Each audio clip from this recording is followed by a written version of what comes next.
Oi, gente, tudo bom? Mais uma vez aqui, vamos falar hoje sobre boa vontade. Essa é a aula do segundo ciclo da tia Márcia, da tia Renata, da tia Laura e do tio Igor. Queria que vocês fizessem uma prece. Vamos pedir para a espiritualidade acompanhar a nossa aula e que a gente possa estar junto presencialmente, juntinhos lá no Garcia, quão logo seja possível. Que assim seja. Hoje a gente vai falar aqui na aula do segundo ciclo com vocês sobre boa vontade. Eu imagino que vocês já têm uma ideia do que é boa vontade. Já escutaram muitas vezes alguém falar assim: ah, você vai fazer isso com boa vontade ou com má vontade? Então a gente já tem uma noção do que é isso. Vocês sabem o que é boa vontade? Você já percebeu como que é diferente quando alguém faz algo pra gente com boa vontade e quando faz com má vontade? Você pedir para um colega te emprestar um lápis e ele te emprestar com boa vontade, é legal. E ele te emprestar com má vontade, não querer te emprestar, como que é ruim? E quando a gente faz isso para alguém? Quando a gente é que faz alguma coisa com má vontade? Se a gente não gosta que os outros façam com má vontade para a gente, como que é quando a gente faz com alguém? O que é fazer com boa vontade? Vou contar uma história lá do tempo que Jesus estava presencialmente aqui na Terra. E vou contar essa história, é uma história que Jesus viu e comentou com seus discípulos, que é a oferta de uma viúva pobre. Viúva é uma pessoa que perdeu o marido, né? Então ela era uma mulher que criava os seus filhos sozinha, o marido tinha morrido. Então ela era sozinha. E aí, olha lá, a história é assim. E estando Jesus assentado, eu vou ler para vocês, depois eu vou explicar, tá bom? E estando Jesus assentado defronte à arca do tesouro, observava a maneira como a multidão lançava o dinheiro nela. E muitos ricos lançavam muito. Olha só, era uma festa, uma festa da Arca do Tesouro, uma época, uma cerimônia tradicional lá, na época que Jesus estava na Terra. E nesse dia, os homens, aquela fila, aquela dos homens, né? Essa fila aqui das pessoas, os homens, as mulheres, as pessoas, elas iam até a arca, que era a arca aqui, né? E colocavam dinheiro e outras doações, né? Tecidos, o que tivesse de muito valor, joias, colocavam para doação nessa arca, né? E era tradicional. As pessoas ricas, elas chegavam e colocavam muito dinheiro e falavam, olha, né? Para todo mundo ver o dinheiro que elas lançavam. Vindo, porém, uma viúva pobre, deitou 2 pequenas moedas que valiam um quadrante. Um quadrante seria o equivalente a alguns centavos na nossa moeda. Então, olha lá a imagem da viúva. A viúva chegou até aquela arca no tesouro, mas ela só tinha 2 moedas. Não era aquele saco cheio de moeda de ouro. E ela pegou, deitou aí, quer dizer isso, ela esticou a mão até essa arca e colocou na arca 2 moedas. E aí muitos que estavam ali assistindo até riram dela, falaram, nossa, mas que adianta essa doação? Tão pouco dinheiro assim que essa mulher está dando, ela não tem vergonha de dar só isso? De pegar a fila para doar 2 moedas? E a viúva se afastou até um pouco sem graça da sua doação. Jesus, que está aqui, olha, ele estava lá assistindo a cena junto com seus discípulos. Todos viram o que estava acontecendo. E Jesus comentou com os seus discípulos, olha lá. E chamando os seus discípulos, disse-lhes: em verdade vos digo que essa pobre viúva deitou mais do que todos os que deitaram na arca do tesouro. Esse deitou aqui significa ela doou, ela colocou, certo? Então Jesus chamou e disse: essa pobre viúva doou, colocou, deixou ali mais do que todos os que deixaram na Arca do Tesouro. Sabe por quê? Porque essa viúva, ela doou o que ela tinha, enquanto os outros deram as sobras. Ah lá, né? Explicou o mestre que os ricos davam o que lhes sobrava.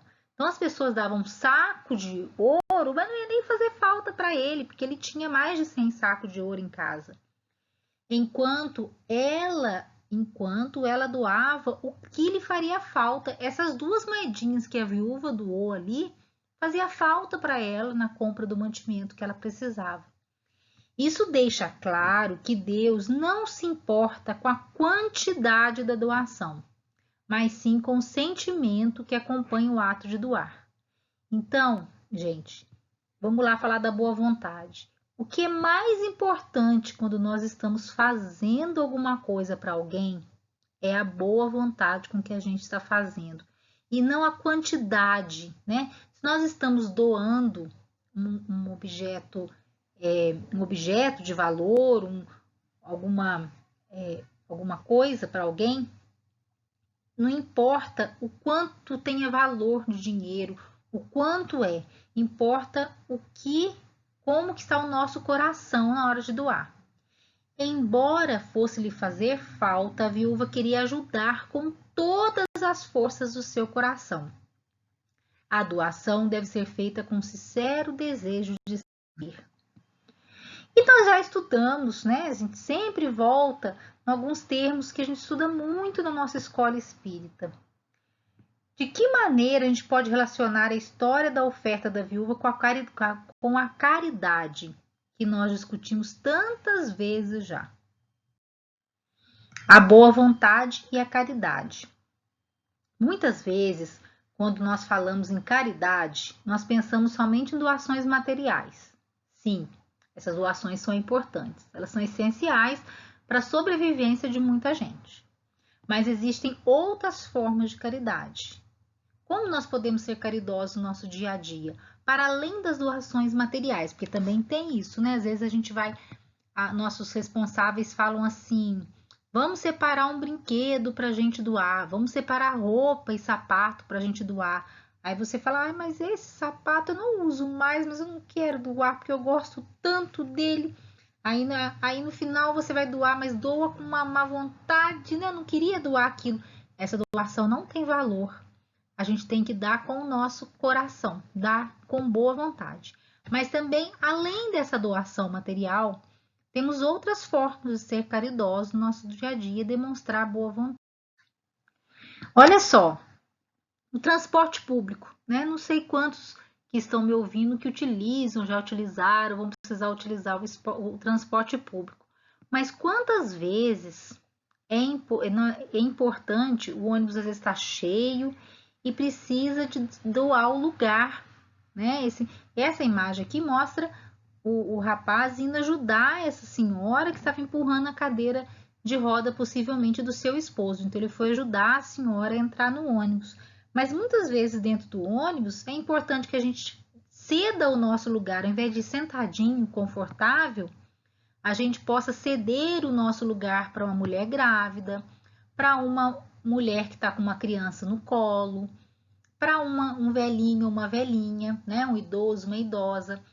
É importante que a gente esteja atento dentro do ônibus para ajudar as pessoas que estão dentro e ceder o nosso lugar com boa vontade, né? Falar assim, ai, que saco, eu queria tanto ir sentadinho, né? Ceder o nosso lugar para o outro com boa vontade. E lá na nossa escola ou no nosso prédio, né? Ou na nossa família, será que a gente tem paciência e boa vontade para conversar com um amiguinho, com um primo, com um parente, com um irmão, que às vezes não pode brincar do jeito que a gente queria, ou não pode jogar um jogo com a gente, ou às vezes não consegue acompanhar o que a gente está falando? Essa menina aqui, ó, parece que ela está numa área, né, como fosse uma escola ou numa praça. Ela está sendo caridosa e com boa vontade, ela está conversando com a amiga que está numa cadeira de roda e que não pode acompanhá-la nas atividades que que vai fazer, mas ela está doando um pouco do seu tempo para alegrar a vida de outra pessoa. Isso também é ter boa vontade e ser caridoso. Olha só, boa vontade. Como que a gente pode fazer com boa vontade? A gente pode ajudar na limpeza, a gente pode ajudar na louça, pode secar a louça para guardar, pode lavar, mas não adianta se a gente for fazer, ai que raiva, eu queria tanto estar lá brincando e eu tenho que estar aqui lavando a louça. Horas. Todos comeram. Todo mundo é responsável pela louça suja, mas só uma pessoa tem que lavar tudo? Nós também temos responsabilidade para lavar e também na hora de limpar o espaço que a gente vive, de ajudar a limpar, de ajudar a lavar, nós temos que ter boa vontade e fazer isso com alegria, porque se nós temos pratos sujos, é porque nós tivemos comida. Né? Ninguém está com fome. Se a gente tem prato sujo para lavar, é porque teve comida dentro da nossa casa. Então, além de agradecer o fato de termos que lavar a louça porque tivemos comida, vamos ajudar quem cuida da gente e fazer esse serviço com boa vontade. Ajudar um colega numa matéria que ele não sabe na escola. Já pensou ficar rindo às vezes de um colega porque ele não sabe fazer uma conta de matemática ou porque ele não sabe responder o exercício? Também é um exercício de boa vontade a gente se oferecer e falar: eu te ajudo a fazer essa conta, eu te ajudo, eu te ensino como faz, eu te ajudo a fazer o dever. Isso também é uma forma de exercer nossa caridade e fazer isso com boa vontade. Aqui eu coloquei uma imagem especial que eu queria discutir só isso, mas esse ponto com vocês. O que essa menininha está fazendo aí? Ela está ajudando o vovô, a vovó, esse senhor aí, a mexer no celular. Isso é um exemplo de uma ação que às vezes a gente precisa fazer, é uma caridade e nós não podemos fazer de má vontade. Quantas vezes alguém mais velho nos pede para ajudar a achar uma mensagem no celular, a utilizar o WhatsApp, a entrar numa rede social, né? E que a gente cansa de ensinar e ela pergunta a mesma coisa. Mas meu neto, explica aqui, como é que eu entro aqui? Como é que eu olho essa mensagem? Como é que eu encaminho essa mensagem? E onde está a nossa boa vontade? É nessas horas que nós podemos mostrar nossa boa vontade e ensinar quantas vezes for preciso a utilizar, que a gente possa ensinar quantas vezes for preciso e que Jesus nos ajude a ter boa vontade todos os dias com todos que pedirem algo para nós. Um grande abraço, saudades e fiquem em casa. Grande, grande abraço, muita saudade de todos vocês.